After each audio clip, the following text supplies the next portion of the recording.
If you've struggled with stress, balance, or burnout, and simply feel discouraged or even defeated, and if you're ready to move from force to flow and enjoy ultimate Zen success in your career, health, or relationships, then the Zen Success Show is for you.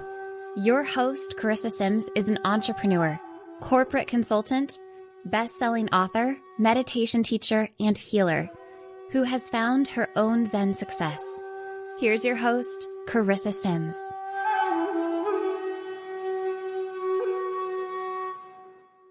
Welcome to this week's episode of Zen Success. Today, I have the pleasure of speaking with Kelly Wagner. Welcome. Thank Kelly. you. So excited to be here. Thank you. I'm excited to get to know you too. So let me share a little bit about Kelly. Kelly Wagner is the owner of The Edge Magazine, Edge Practitioners Directory, the Edge Media Platform, which explores the evolution of human consciousness and holistic living. I just released an episode on the evolution of human consciousness, so that's really in alignment with my show. Kelly is also an incredibly gifted psychic medium, Reiki practitioner, and channeler. She works energetically with ancestral and other lifetimes. Kelly has learned to use her unique set of tools in new ways. With gifts in after-death communication, Kelly is able to assist with both past and present issues, whether it's energetic healing of their ancestry, current relationships, business marketing strategy, that's amazing, or planning their next step. Kelly is known for asking out loud the questions most only think in the pursuit of truth.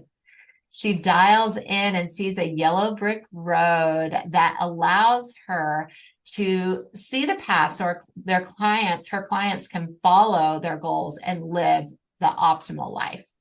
Kelly can be heard on her radio show, Being Curious with Kelly and Brian, that airs Sundays at 2 p.m. Central Standard, AM 950 radio, creating discussions that curiously connect teachers and seekers on a wide range of topics. The show is also available wherever you listen to podcasts. Welcome, Kelly. That just sounds so official. I sound like an adult. Like, woohoo, I want to have fun. Let's talk about, okay, now share the fun side of you. Share, like, if you could share who you are from your heart, let's share that side. That's your bio, your official bio. That's the adult. You know what? I am this little, it's so funny. One of my clients just gave me my own little crystal wand. Like, doesn't everybody need a crystal wand? It's gorgeous. I feel like I have this curiosity, and that's why our show is what it is and what started the way it is. Because I think if you lean into the world and curiosity, people will give you latitude, right? People will. If you're going to get in the line of like asking questions, people will be a little bit more reserved. But if you see life and you attack life in a curious form and joyful form, people will give you a back door to go through. People will be just like, come here, come talk to me. So because it gives you that openness when you say, I'm curious, instead of like probing or demanding an answer. It's just, yeah. Something that I really lean into is like, just tell me more. And if you are honestly present with someone and you give them eye contact and you're actually there, rather than going like, yeah, tell me this, and then you're like on your phone and I try to really be present with people, and that's what I love to do. I love these modalities. I love this community. I get to do this. This is what my job is. It's beautiful and amazing. And I'm a mother of 2 teenagers. I've been extremely blessed to be with my partner in crime, Steve, who does our graphics for our magazine and a whole bunch more. And I have a partner that I get to be myself with. So many people that I know in this community, of spiritual, yeah, are siloed because they might be on this a different frequency than their partner, whatever their partner may be. and I get to do it with my partner. Like yesterday was Mother's Day, and he's in the other room, so I'm sure he's going to like just love I'm saying this, but we're trading days. I get Father's Day next year because he got Mother's Day this year, because he had some past life stuff to deal with. He had some current life stuff to deal with. And I just did a new process that I was trained on. And he sat there and he pinpointed where some of his childhood trauma was in his hip, and he worked with his guides and he moved it out, and we just honored each other. And I sat there and just held space and opened up the house. It was really interesting. I just wanted to open up the house and get as much fresh air and light in for him. And then did all the normal Sunday things rather than the Mother's Day things. And that's why at the end of the day, I was like, I'm trading you for Father's Day. But we've been married long enough so I can do that. But it's having a partner that you can be authentic with. That is just so important. And that's, I live this. This is my 24 hours a day, but I get to work, and I get to play, and I get to be curious, and it all comes out in the magazine. That's the best way to describe it. Oh, that's incredible. See, I love that introduction you gave of yourself. See, that's amazing. That's like the heart of who you are. And was your husband always like that? Was No. he always spiritual, or did you like get in there somehow and like? Well, okay. So this is funny. So I'm also very aloha. Like I must have a past life in Hawaii, right? Oh, like yeah. it's got to be clear. I love Hawaii. I maybe don't have as deep of a connection there, but I literally, when I go there, I feel like, okay, I'm home, especially like the Big Island. I really love that place. Anyway. Oh, anytime on the plane, I tell the people around me, like when we're about to start to land, I'm like, ugly tears are coming because I'm coming home. And people just stare at me, and it's just, I'm like, within 2 hours of being on island, it's like, I'm home. It's just, it's there. So we were out there. Move there someday. We're manifesting that. We're going to start with retreats and events there, and then we're going to get some property. I want to go to there. your retreat. Oh gosh. There. Absolutely. About 12 or 13 years ago, I was there, and we had our little ones with us, and I went to a yoga studio just because, when you're on island or anywhere, you just kind of jump into things that you want to do. And I met this lady that worked with your little girls, or like your life leading up to now.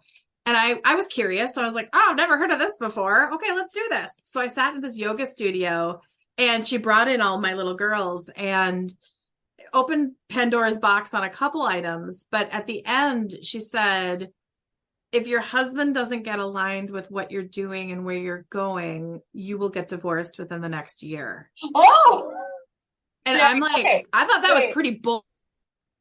Right? What was the age of your kids? Like, that is very bold to say that, but it was very bold. Like at the time, my son was 3.5 and my daughter was 6. So it was like, it was the last thing that I thought that we would, right? Yeah. And I just started to absolutely cry. And it was really emotional. And I'm driving home or back to the condo as he's back holding babies, by the way, like managing that, taking care of it. And we were together 10 years before we had kids, because we were one of those people that were like, do we want kids? I don't know, whatever. We never pulled the goalie, and we have 2 magical, beautiful beings. So he was back there, and I come back, and I'm exhausted. And he's like, gosh, you just went to this like super cool thing. What happened? Yeah. What happened? And then I wouldn't tell him, right? Yeah. He thought that I would be like cleansed and happy, and we're on island, and like, right. And I just said what she told me. And he looked at me, and he's like, my love, I stay back with the kids, or I stay back and hold the house down so you can go do this. I'm totally curious. I would love to start going to do all the things that you're doing, but I wanted you to be able to have the space to do it. So I was like, oh, that's cool. And all of a sudden he just started joining me on the journey. Like, so we met a shaman on island. And then I started like any of the classes that I was taking, I was like, you need to go, and any of the groups that we were in and the mentors. And so he just whoop, whoop, whoop, whoop, whoop, and now we're just aligned. I had the dream response. Like, I mean, how many people would have I was just waiting for you to invite me to the party. And that's basically what he did. Oh my God. I know. What an incredible man. That is, because I mean, some men might get defensive or, could go the opposite way. How could you? I'm watching the kids. I'm always there for you. And he did what you say, what your show is titled. He got curious. He did. And explored. And he did. I mean, the shaman. So then you looked for a shaman and you found one? Did. And what was interesting is it was an interesting experience. And we were in the AO Valley. And so he basically at the beginning of the day said, so Steve and I were on totally different frequencies and had different needs for our day with the shaman. So we went to the AO Valley, and that was really for Steve. On Maui. This is on Maui, right? And we're on the AO, and we're there, and I'm the little girl where I found the shaman and I'm doing this and I'm doing that. This is very much me. And we're in the AO Valley, and I'm like, I'm bored. I'm bored. It's like the spectacular heart center of the island. And it's like a jungle and rainforest with this river. And there's this cultural experience. I mean, all of it. And I'm like, I'm bored. I've never heard of this place. This place. It's like a state park. It's IAO Valley. Okay. And it's spectacular. Right.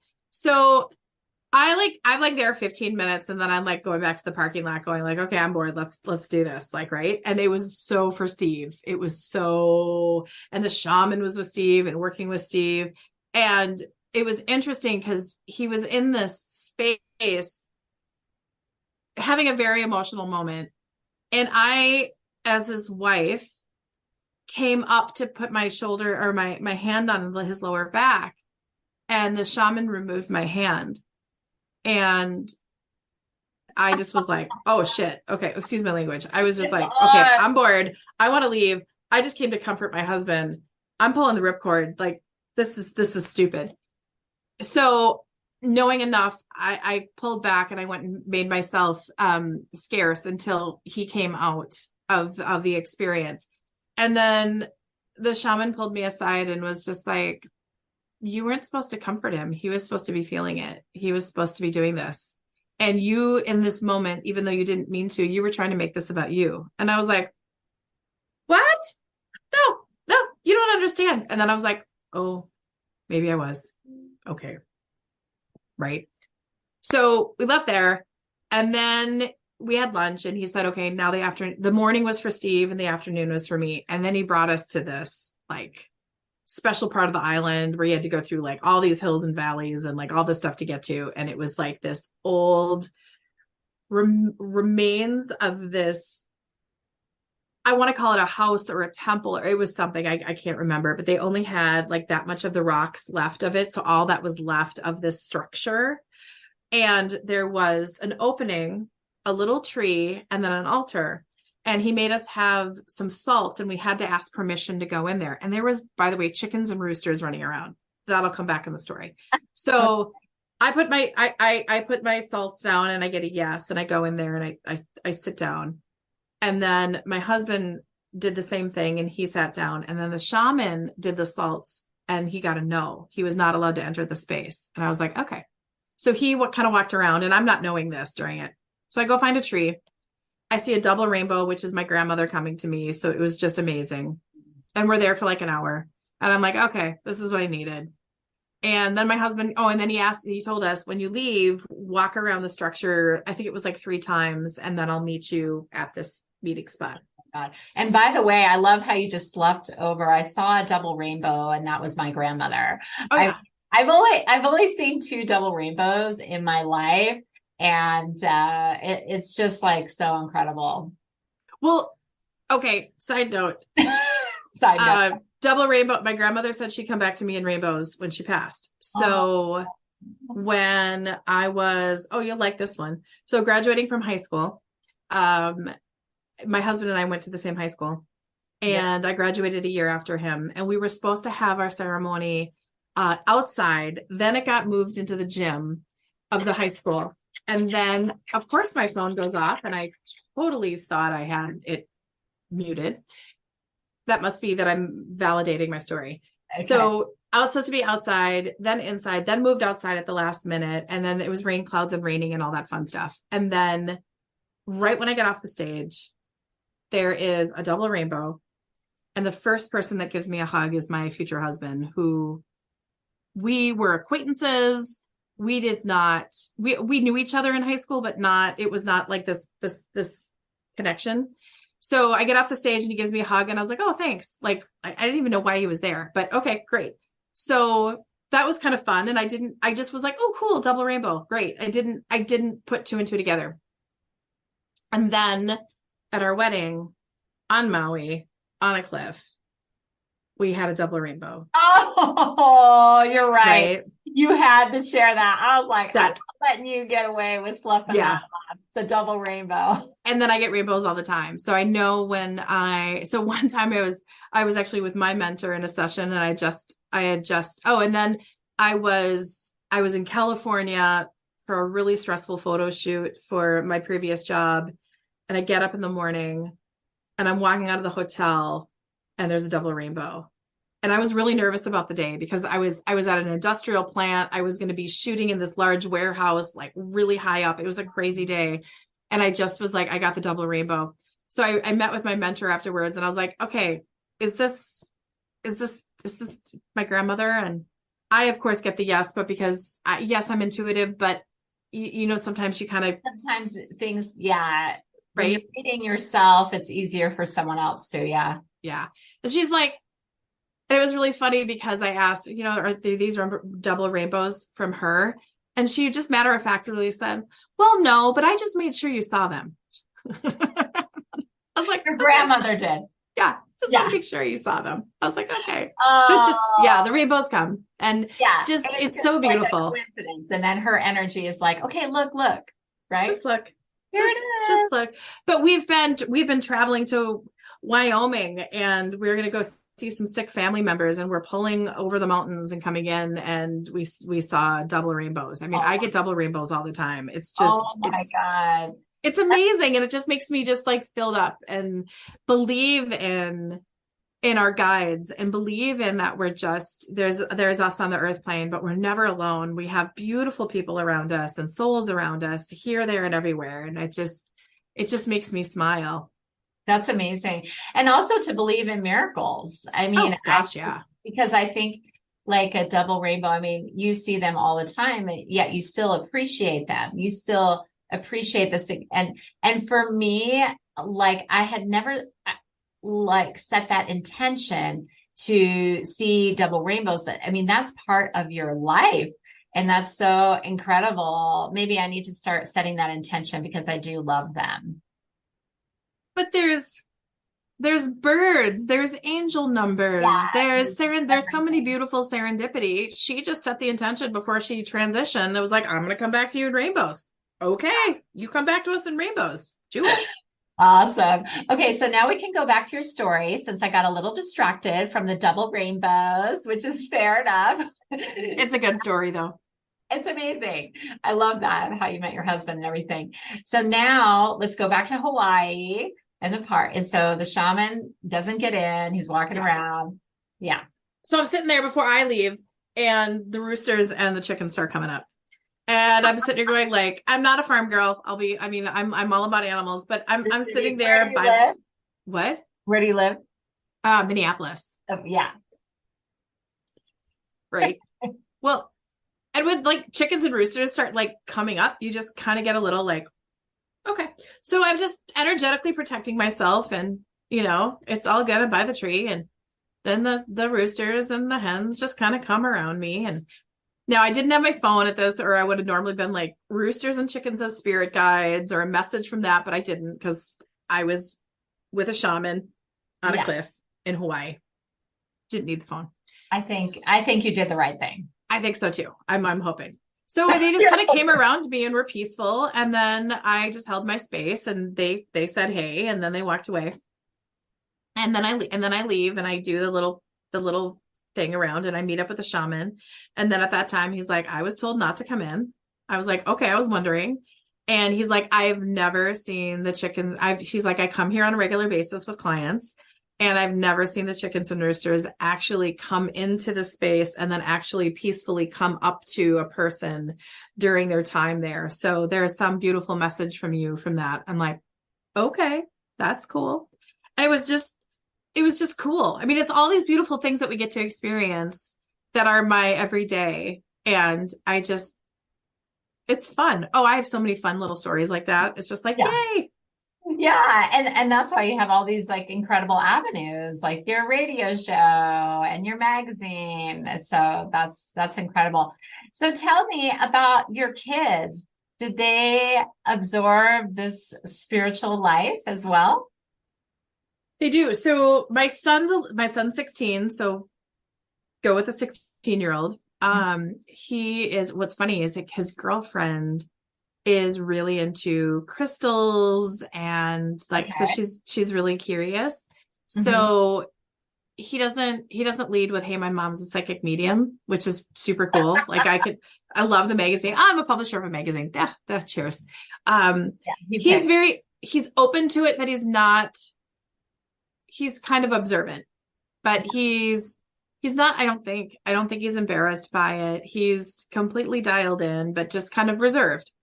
And then my daughter is full throttle, like she's stronger. She's more gifted than I like ever could be. Right. And she's the little one that just came through. Like there is, again, like I shared before, we didn't pull the goalie. She showed up. She was going to be our child. And I had her in 19 minutes once I got to the hospital. She's been, and she's 12.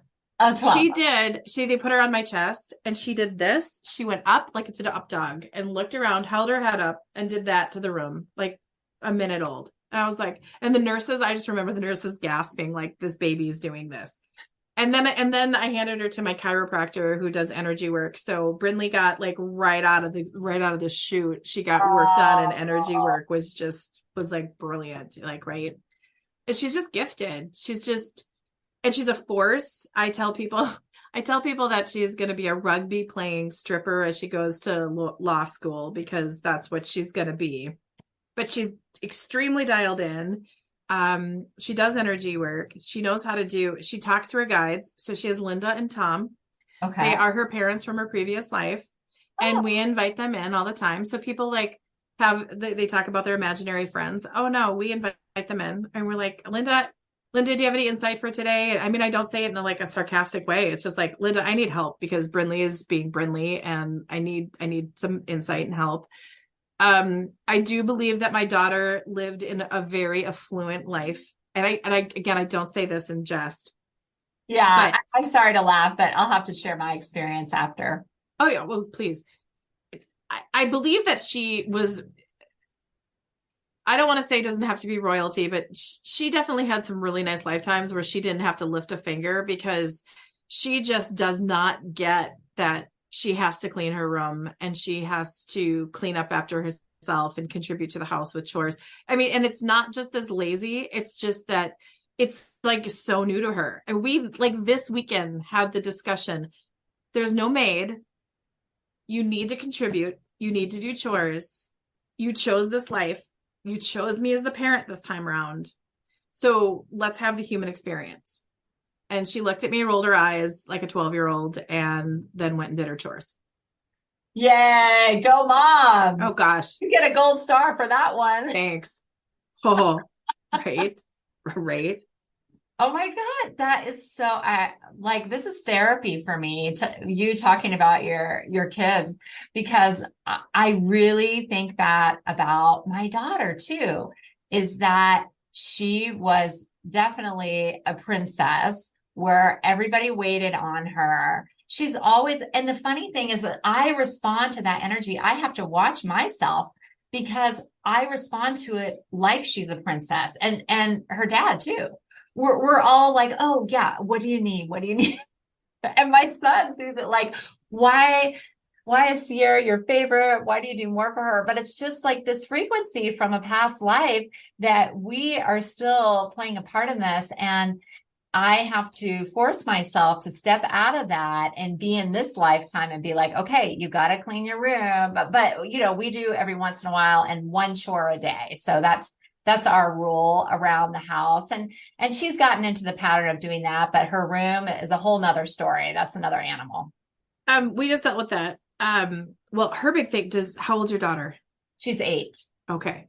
So my daughter's 12 and we're having the phone conversation. Mm-hmm. Now, I'm the parent. Does she have a phone? Oh, nope. Not so yet. I'm the parent. I don't like earbuds. That's why you'll see me always with cords. I just not into it. And I don't think kids should have phones. But my husband on the other side is just like, he's more lenient. Okay. So we're having this discussion. So last week, my daughter called a meeting and with her iPad and presented us a PowerPoint presentation on why she needed a phone. Oh my God. Now that's impressive. How can you resist that? I couldn't. And then and in conclusion, I mean, she had like her talking points and then did a full on in conclusion. I called T-Mobile the next day and was like, okay, is there a family plan or is this something that we could talk about? Because I was so impressed with her presentation. And she's like the only one in her grade that doesn't have a phone. And then my little 6th grade self is coming, holding space for her going, you know, we just want to fit in. We just, those middle school years, oh, I won't redo them for all the money in the world. Nope. Yeah. And you're about to go into that. It's just, it's challenging, but it's how do we honor, what are we supposed to learn from it? But then how do we parent? And at the Edge, we're going to start a new kids corner because there's no experts in the kids these days. Like you can be a child therapist or you can work with children all the time and understand them, but there's no manual for the children that are coming in because they are smart. They are higher vibrational. They are a different DNA than we are. They are. I just feel it. Yeah. That's so interesting. And, you know, with my son, I'm definitely having more challenges with him, and he's 11 and he was talking to me about the phone and, you know, saying specifically that he wants an iPhone. Everybody has an iPhone. And I feel like where you're coming from, that you want to fit in and da, da, da, da. But I know that the iPhones are harder to put parental controls on and everything. So then I'm like, I don't know, but I think he's going through a lot emotionally and with his hormones and things, because he's just been raging lately. And so one of my solutions was to try church. And I think in a past life, he was like repressed or suppressed through religion. Maybe all of us were in past lives. I'm sure in some point. But he was saying these things that are like, I'm not religious, like yelling, you know, I'm not going to listen to this stupid stuff. And I think part of it is maybe he's coming in with that wisdom. Like you said, these children are coming in with that innate wisdom, and listening to someone else talk about this path is like a waste of time to him. But anyway, I'm just like you said, curious about his response to our trying to help him, you know? So is he going to church? I mean, is he open to at least? Well, I mean, we're basically making him. So he's not happy about that like forceful, you know, otherwise he would have stayed home. But we're saying, okay, you know, we're gonna, you know, I try the normal way, but anyway, we take his iPad or something, you know, and he doesn't like that. This is me just not knowing. Do you have a church that you go to as your family that like this No, is we your? never did. We're just trying out different churches right now. So I get this is just a hit, and this is you take whatever you want to with it. But I would have him invite him to research other religions, whether it is Buddhism or Judaism or Muslim or whatever. Yeah. And then have him pick the one that he feels like he aligns with, and then go find a temple or a different place of worship that he could explore. And so he thinks it's on his terms versus that really resonates with right. But I mean, and oh my God, why didn't I think of that? Don't worry about it. It just like came in, and I was like, oh, okay, I'm going to tell you this. So, I mean, Christianity, like try on Christianity, see what he thinks, but he might go, Mom, and you make it as a part of his learning process. So I see what I get, that like he can do the research on his own, and then he could come to you almost like my daughter did the presentation. This is why I want to go to a Buddhist temple. And there's one in town. I don't know if you have one in town, but you could find something in town or something online or something like something that you can do that he could connect with. But it can also be spiritually through a karate class or qigong, or like, so there's another like spiritual modality that he might align with. And it's almost like I'm seeing him at a buffet where he could try this and then go, oh, well, that was gross, I didn't like that. Or, ooh, that's beef stroganoff, that's kind of cool, I like that. But if it just had this, so maybe there's something that I don't know, maybe there's something with that. Yeah, definitely. And I think that's a good point about activities, because there's definitely spirituality through yoga and qigong or karate or aikido or something. So yeah, that's really powerful. And I was trying to also do something for the family, and like, so that we could all come together. But it really, the main reason was for him, because we're having issues, and just thinking about, okay, who, maybe he'll listen to someone else, maybe something else will inspire him. So anyway, I appreciate that. Oh gosh. Yeah. Yeah. I mean, I wish my dad was agnostic. I think he's now found Christ. My dad and I aren't terribly close. But I didn't have a lot of the religious layer to my life growing up. We were the family that showed up on Christmas Eve because the music was cool at a local church. I mean, that's just my background. And it was interesting. In high school, I dated a guy that his parents were very involved in the Lutheran church. So I went to church more with them. And then my husband describes himself as a recovering Catholic, and no offense to anybody, but that's just his point of view. So he was deeply baptized and confirmed, and his parents are deeply into the Catholic faith, went to a Catholic college until I met him. And then, so he really has a lot of that study and that background that I don't have. So it's interesting. I don't have that. I don't have that layer to my life. So yeah, that is. But you really, it was like you were open. I'm very, very open, right? Yeah. I don't. When I hear that they say that you're a sinner, I'm like, I'm not a sinner. Like I don't get that. I don't. Right. I don't get that stuff. So yeah, we just have to kind of pull that out. So maybe for your son, he could just be curious about a different modality or a different, I think what I'm getting from you is it's getting him introduced to a community of people that are heart-centered. And again, it might be in there might be a bunch of different things that he could explore. Yeah, definitely. You're right. Well, tell me more about the type of work that you do. So in like the publisher of the magazine and that stuff, or the psychic medium stuff? Actually, yes, good question. So I was going to ask later about the modalities and everything, but I was more interested in your ancestry work, intuitive channeling, all of that. Oh, sweet. So client, it's interesting. I have a hard time putting myself in a box because I attract a very curious. I'm not going to keep saying curious. We should turn that into a drinking game. Every time Kelly says curious, everyone do a shot of something, whether it's kombucha or water or whatever. I was going to say mocktail. Mocktail all around. So, basically my website is called You've Got Kelly because I don't really know how to describe it. So I work with clients and I ask them, what would you like to get out of our time together?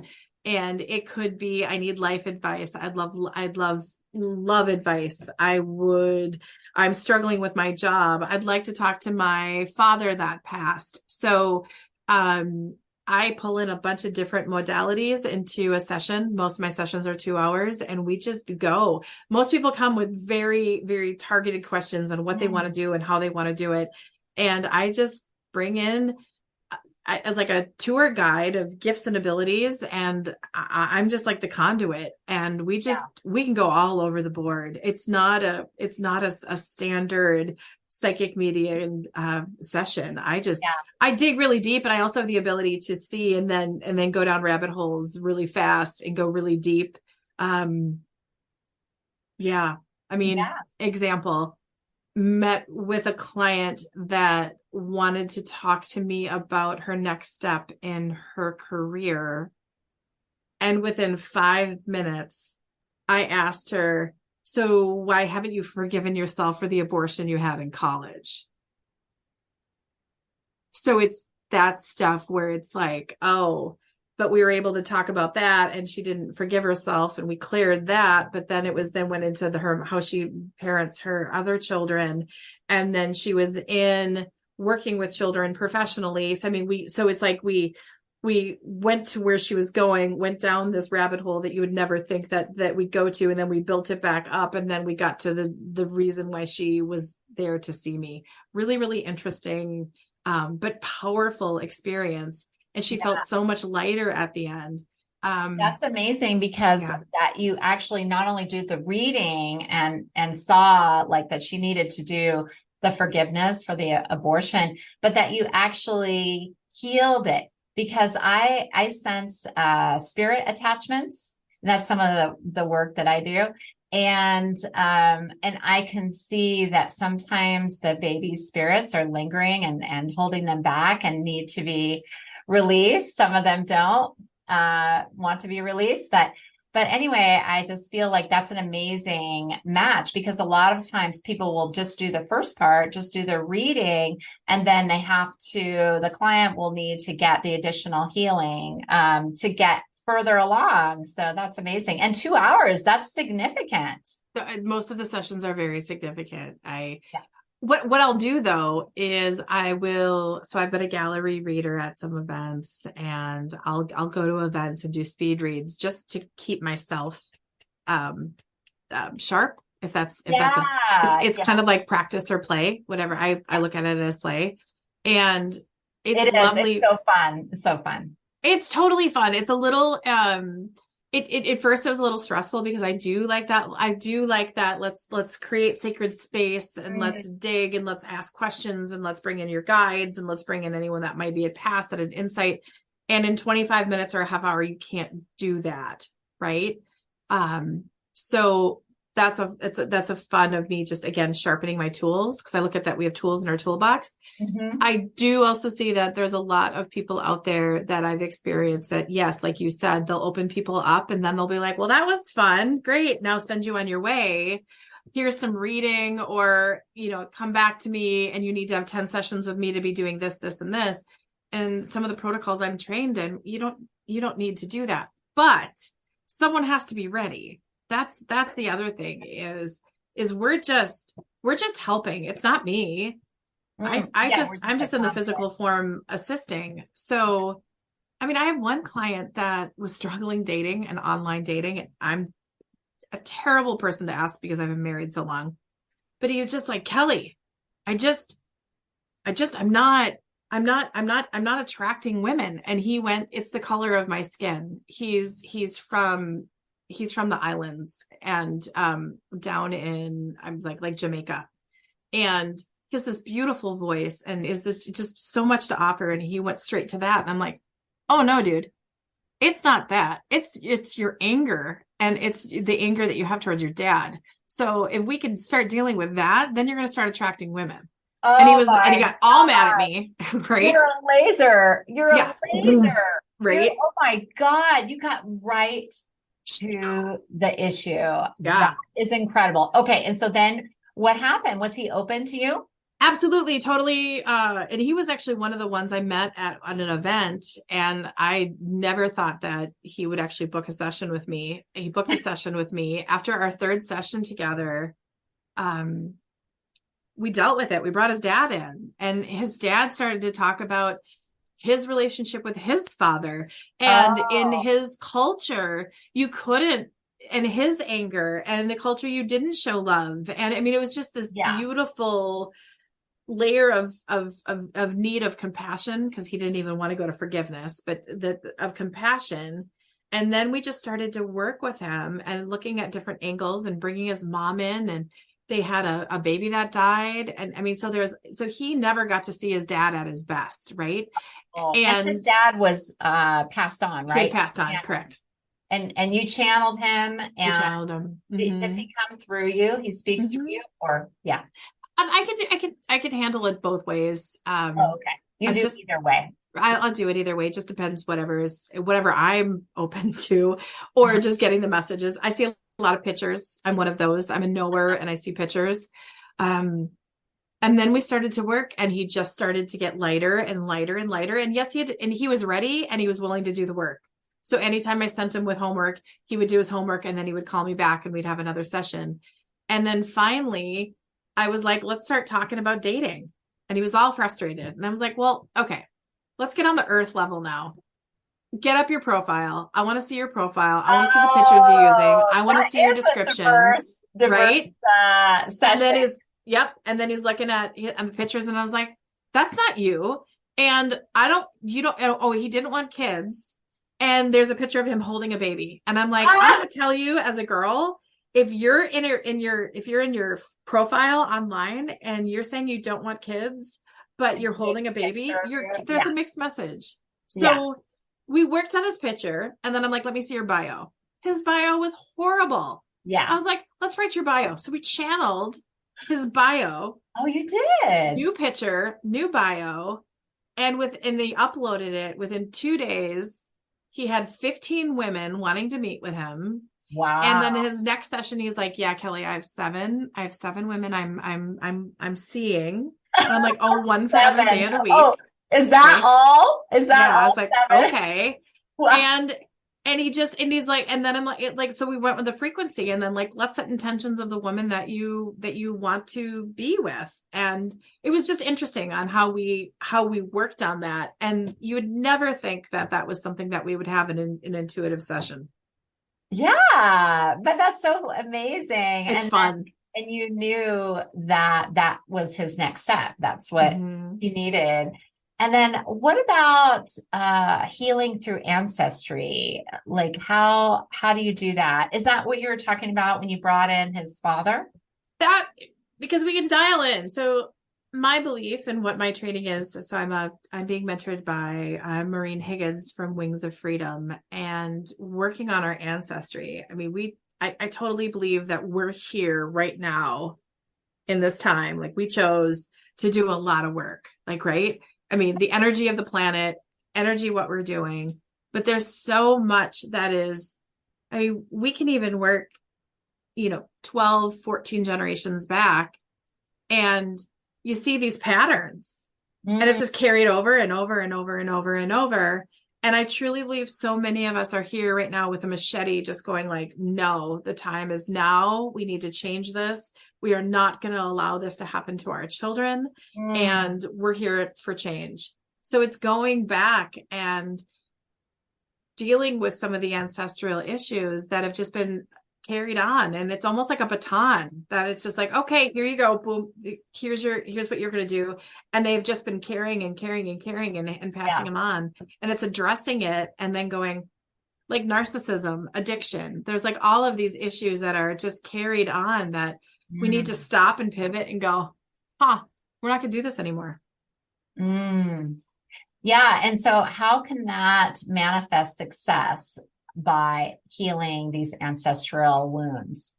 How can that manifest success now? So one of the pictures when I check in with people is I look at how many shopping bags they're carrying. Don't ask me how I see this. Like, and this is my thing, but I see people with their arms, and it's almost like it's holiday time and they're shopping. Okay. And they have all the bags on. Okay.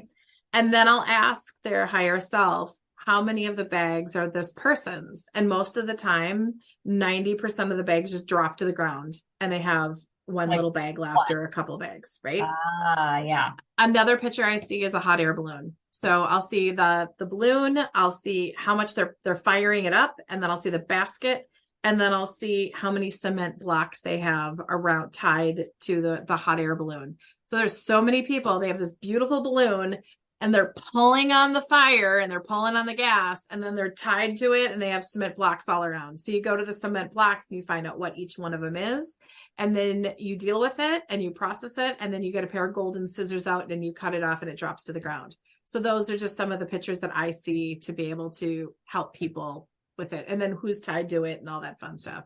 But most of the shopping bags are other people's stuff, or either here or carried on from ancestors that they've just inherited. Oh, okay. Amazing. So did you start with this process yourself? Like, did your mentor do this for you, or like help you with ancestral healing? Yes, she has trainings and protocols that I'm trained in. So I use her beautiful roadmap is probably the best way to describe it. And then I went through the training, and I'm a teacher that doesn't teach. It's probably the best way to describe me. And then I took that information and then made some of the components through my own lens. And that's where I see the pictures of the hot air balloon and the bags. And then what I'll do is I'll use one of her protocols that I'm trained in to go in and help. I see a Zamboni when I'm trying to clean things out. So I see I'll check in on the ice, and ice after a hockey game is far different than after a figure skating performance. And then you take the Zamboni, which is the little machine that drives and makes the ice nice. And what does a Zamboni do? It goes through, it chops up the ice, it puts the hot water down, and then it squeegees it so it's clean and it's smooth. So then I look at it that the process is like a Zamboni. I don't know why. That's amazing. Okay. Would you be open to seeing how many shopping bags I have? Sure. Okay. Okay. So what do? I just close my eyes and you're going to tell me the shopping bags? I see you have 4 that are very prominent. And then it's so I'm going to ask your higher self and optimal spiritual team. Sorry, I normally have to do a little thing to get this going. Call your higher self in. Yeah, I keep seeing the number 4. So how many of them 2 of them are yours, 2 of them are ancestral, one's on your mother's side and one's on your father's side. There's 2 big things that you're holding. Something's tied to either your love life or your family, and something's tied to your profession, which, I mean, that sounds like, it's funny when you say things as a psychic or an intuitive and you say things that like sound like they're out of a can and out of a book, right? So general, but now I'm just seeing there's that professional track, that there's something that we could dive deeper in, and then there's a personal track that we could dial in with. That's beautiful. Yeah. So I'm glad that you didn't see like 99 or 27. No, because I think what I see with you is that you're doing a lot of work, and that you've done a lot of work, and that you're constantly you're looking at stuff, and then you analyze it, and then you process it, and you look at it. So that's like, you're not someone that just stuffs it down. There's of course things that we stuff down in life, but you're very you're curious, but you're also willing to go, oh, okay, let me look at this. What do I need to do? I'll do a little bit of research. Who do I need to talk to? Oh, I need to go talk to this person. Great. Okay, I should go take this class, or I should go to this event, or I should go do this. And then you go do it. And then you come back and you're like, okay, I don't need this anymore. Whoop. right? And then you keep going. So like, that's what I get with you and how you, and how you're living your life. And I just did that in 10 seconds, and I could be totally wrong for all I know, but you're constantly a work in progress. That's what your higher self says. And it's beautiful because you're like, but then you're that work in progress, but then you're like, oh, that's cool. And you're open to collaboration, and you're not stubborn in the fact where like your way is the only way. You're like, okay. It's like, I'm being shown like the idea of your son and church. You were like, I could see you going, we're going to try this. It's about the family. We're going to do this. It's really for the son. Let's try to do this. But you were like in the lane that was where you thought you needed to be. And then I come in and I'm like, well, what about different modalities? And you're like, why didn't I think of that? Okay, cool. And I could see that you're already going like, ooh, I can, and then you make your plan. So it's like, you can tell them to go research this online. And then is there someone like this 20 miles away or 100 miles away? And then you craft your plan, but you do it. I'm seeing a pencil. You're doing it in pencil and paper because you're completely you're open to going down your path, but then finding a pivot and going, okay, let's go over here, and then going back, and that you honor the journey rather than just a destination. So many people want that destination, and you're about the journey and doing it in this very heart-centered way. So your heart just started to glow when I said that. And yeah. I can feel my heart expanding with you for sure. Yeah. And you feel it too. Yeah, that's amazing. So now I appreciate you doing a reading for me on the spot and giving that insight. That was incredible. So I know you have your show, you have the Curious Show, you have The Edge, your publisher of The Edge magazine. You want to share a little bit of that? This is our latest edition. I just happen to have it because I'm going through it. Gorgeous. Right now. It's magazine week. Oh, this is fun. So this is a beautiful Italian artist that it's a new rendition of Alice in Wonderland. And what we did is, I love tying in our partners as much as I possibly can. So we have this new beautiful partner called Strains of the Earth. Mm-hmm. And they are, so in Minnesota, something about the edge that I feel that is part of our responsibility is being on the edge, but also know what's going on. So in Minnesota, they're talking, we just legalized cannabis, and there's a lot of people that are misinformed, and there's misinformation and stigma around that. So I felt this was coming in over the last year. So we right when we launched, we had a cannabis nurse that wrote for us. And oh, wonderful. Yeah, it's really cool. I didn't even know that existed, to be honest. I didn't either. Like, right. Okay. So I want to lean into these different modalities that have, again, that stigma that, you know, we are a society that is dealing with a huge opioid pandemic, like really, and addiction, which is all around, again, ancestral, right? But there's modalities that, and there's tools, and there's plant medicine, and there's all these different things that we can play with. So what I wanted to do with the Edge is, it's kind of like all of this legalization is going on. What is the impact? And now what? And I want to bring and invite thought leaders to come in and really lean into the community and say, hey, do you have any questions? So even a month ago, we just did a sex, menopause, and aging bodies event, which was fascinating, by the way. It was awesome. Oh, I needed that. It was awesome. Like it was just this beautiful event. And I think we named it wrong, but right. Right. It was interesting, but we brought in all these beautiful thought leaders. And at the end of the day, we brought in some THC, CBD, cannabis manufacturers. So like actually the farm, we brought the farm in, and thought leaders. We brought in North Star Hemp, and then we brought in someone that was working on the legislation area. So we wanted to have these women and these men that attended our event to get straight from the source, what's going on, what's legal, what's not legal, and really get the information from thought leaders rather than smoke shop, no offense to smoke shops, or hearsay or this or that. I want to or whatever. Right. And there's how like this muscle cream that I use has THC in it. It is divine. I have a bad knee. I have it right by my computer, like right. Oh, and there's just all these different things that we can use.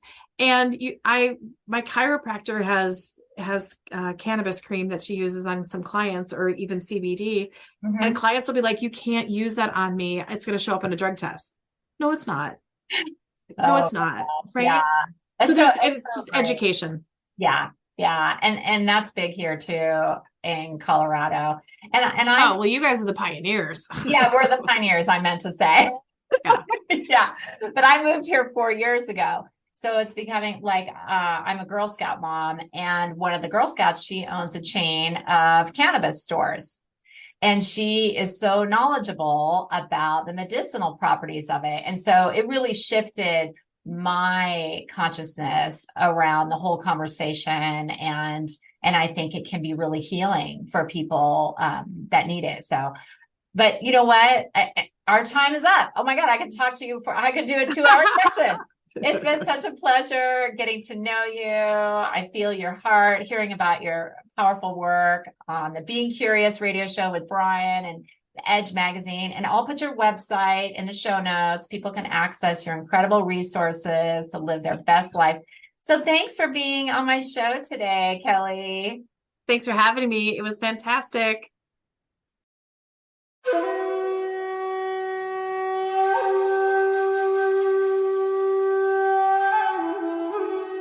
That's it for today's episode of Zen Success. Head on over to iTunes, Google Play, Spotify, or wherever you listen to shows. Zen Success is also available on the radio in select markets through amfm247.com. Subscribe to the show and share with friends. Be sure to head on over to zensuccessshow.com to help you on your Zen Success journey, and join us on the next episode. May you find your own Zen success in life.